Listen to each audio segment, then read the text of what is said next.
Convicção, para mim, é uma palavra assim, espetacular. Você tem fé, você tem que ter convicção dessa fé, meu irmão. Fé, porque uma hora você pode ser questionado a respeito da sua fé. E se você não tiver convicção a respeito dela, você vai titubear. Balança. Você vai balançar. A gente não pensa muito nisso. Por quê? Porque nós somos um país, graças a Deus até hoje, livre. Eu estou saindo um pouquinho só do contexto. Não tem problema, o importante é que a gente esteja juntos. Eu quero a gente pensar na fé primeiro, né? Nessa fé que a gente ouve e fala todo o tempo, né? E como nós somos um país ainda livre, nós temos ou temos pouca perseguição ainda. Então é mais fácil para a gente, né? Uma ter perseguição fé. velada, assim, disfarçada. Uma coisinha aqui, outra ali, né? mas não é também, né, do jeito que a gente sabe que acontece em outros lugares, né?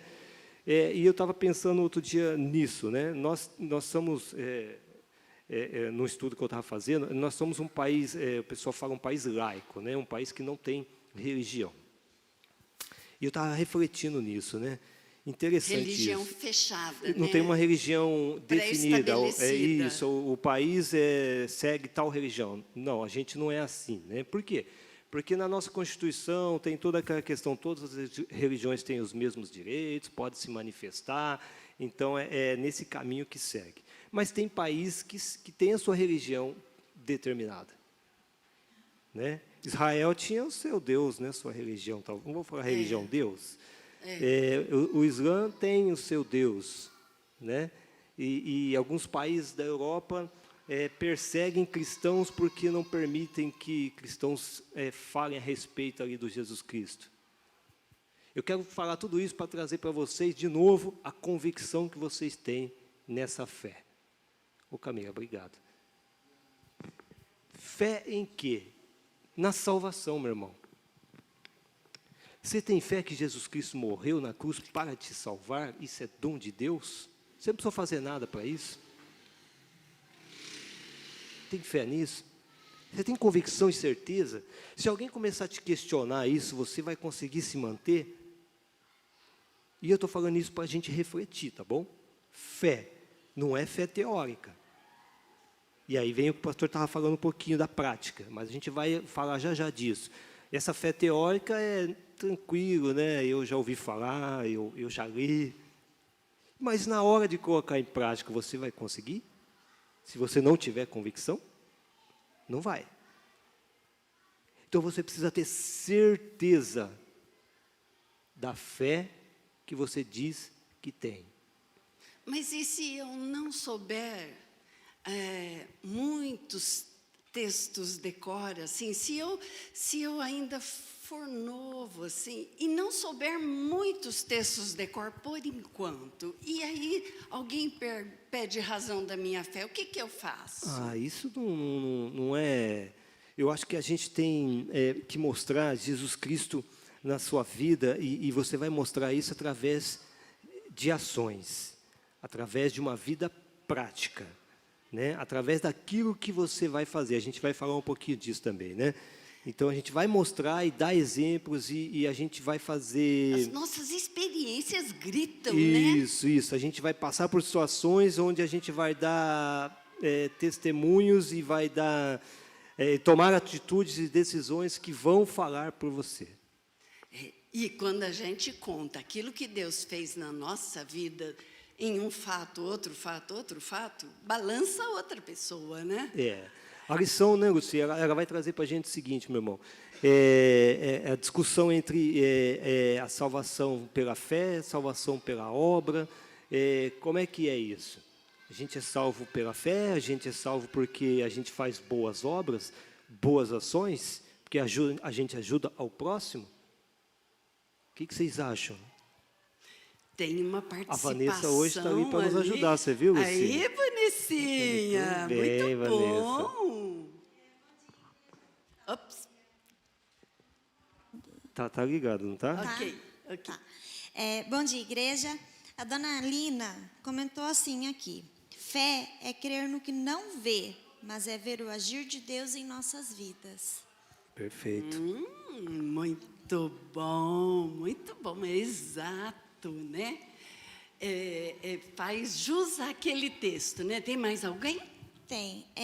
Da minha vida.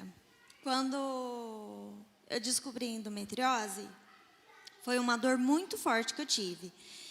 E um dos médicos, né, que eu já tinha ido, já tinha operado a primeira vez, uma trompa abriu, a outra continuou fechada.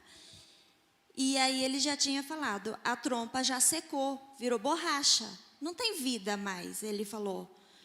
E aí eu falei, doutor, na minha cabeça, põe um canudinho, né? Porque com um canudinho tudo dá certo. Ele falou, não, não dá mais, isso daqui morreu, está morto. E aí eu procurei outro médico, ele falou, Vanessa, a gente opera, né? Uma, infelizmente, se perdeu. Aqui perdeu, já era. Mas a direita tá boa, então a gente consegue abrir ela, ela volta à vida. Eu falei, tá bom. E aí eu operei de novo. Na segunda cirurgia, ele conseguiu abrir essa que estava boa. A esquerda, ele falou, infelizmente, essa a gente perdeu. Não dá mais, não tem vida. Ele falou, virou borracha, ela necrosou. Então, na minha cabeça, eu só precisava de uma. Né? Era que eu tinha, que estava boa. Na cirurgia abriu. E aí, Deus sempre mandava assim para mim um versículo, que agora eu não lembro onde está. Falava assim, eu vou abrir riachos, rios vai florar, o jardim vai voltar a florir. Era o versículo que vinha sempre para mim. Então, eu tinha certeza de que o milagre ia acontecer. Como? Eu não sabia. Mas muita gente vinha e falava, esquece, você já tem o Diogo, então descansa. E eu falava, não, porque o Deus que eu creio, o Deus que eu sirvo, Ele vai fazer o milagre. E aí, antes da minha cirurgia do quadril, eu tive que fazer o exame para ver como que as trompas estavam. E aí a médica falou assim, Vanessa, uma está aberta, vamos ver a outra como está. E aí, no momento do exame, ela saiu da sala, depois ela voltou, virei para ela e falei, e aí, doutora, uma está aberta, né? Ela baixou a cabeça e falou, não. A outra que estava morta, acabou de ser aberta. Ela acabou de abrir. Não tinha mais ida, Luci. Não corria mais sangue. Ela já tinha necrosado. E ele falou, acabou de viver. Então, assim, Deus, Ele foi fiel. Ele sempre disse, tenha fé, que o milagre eu vou fazer. No meu tempo, depois de 6 anos, ela veio ser restaurada, graças a Deus. E o que a gente fala? Amém. Glória a Deus! Glória a Deus! Esse é o nosso Deus. É fantástico. E agora, e se ele dissesse assim, não, Vanessa, eu quero que seja assim, é isso que eu planejei para a sua vida. A Vanessa ia deixar de servir ao Senhor? Não, porque Ele tem outros planos ainda muito, muito, muito grandes e superiores ao que nós pensamos. Mas Ele quis deixar marcado na vida da Vanessa e na vida do Diego que o Senhor deles tem este plano para a vida deles. Eu vou fazer a fonte passar os rios e florescer, né? Deus sabe o que faz. É interessante o que você falou, se Deus não tivesse feito isso na vida dela, a sua fé mudaria? Não é interessante pensar nisso? Não é?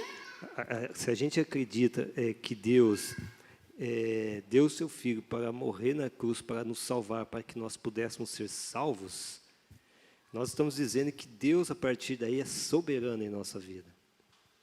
Sendo soberano, manda, né? sendo soberano, é Ele que vai fazer ou não fazer. E Ou é interessante dizer pensar, que né? o não fazer é o que Ele planejou para nós. E a gente precisa ter essa consciência. Se Ele não faz, é porque faz parte dos planos dele. E a nossa fé tem que continuar. Sim. Não pode se abalar. Senão não é fé. Senão não é fé. Está vendo a convicção? Senão não é fé. Interessante pensar nisso, né? É. Quantas vezes a Cecília já esteve num jeito, né, Adriana, que a gente diria assim, nós vamos agarrar em oração, mas ela não tem perspectivas. Com quantos anos ela está agora? Quantos? Está com 10 anos.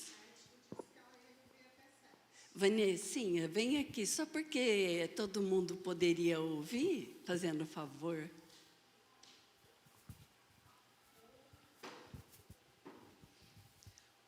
Os médicos diziam que ela ia viver até os 7 anos, e hoje ela está com 10 anos. Está muito esperta, inteligente, bem, graças a Deus.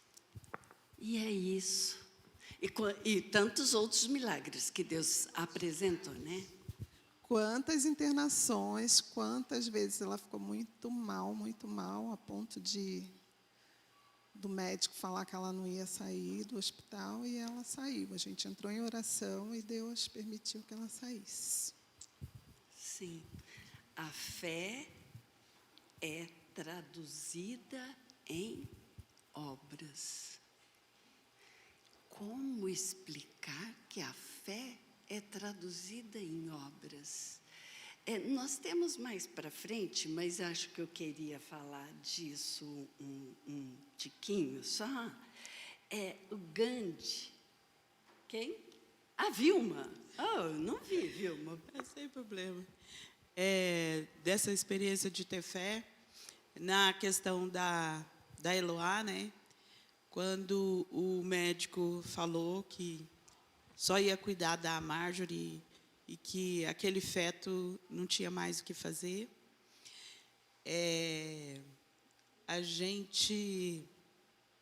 nós oramos a Deus, eu e a Marjorie oramos a Deus, entregando a Eloá, falamos assim que a gente amava ela demais, demais, mas a gente não queria que ela sofresse. E se fosse para ela sofrer, que Deus levasse ela, né? Se cumprisse aquilo que o médico tinha falado. Mas a gente falou que ela era uma menina muito desejada e que... O vô já está chorando ali. E que ele cuidasse, né, do nosso coração, cuidasse de toda a situação, mas que a gente confiava nele. A gente confiava nele. Que a gente sabia quem ele era para a nossa vida. E que ele cuidasse de toda a situação. E está aí, né? Deus cuidou. E a gente sabia que a igreja... E está aí o quê? Não entendi muito. E está aí. A Eloá está aí. A Eloá está aí. A Eloá está aí. Forte, saudável, forte, sapeca. saudável, sapeca. Dá uma canseira no vô e na avó, no tio, na mãe. Eu falo assim que precisa de mais 10 para cuidar. E assim, a gente entregou e esperou no Senhor, né? E a gente sabia que a gente tinha muita gente em oração, sabe? Muita gente em oração. Então, exercício de fé.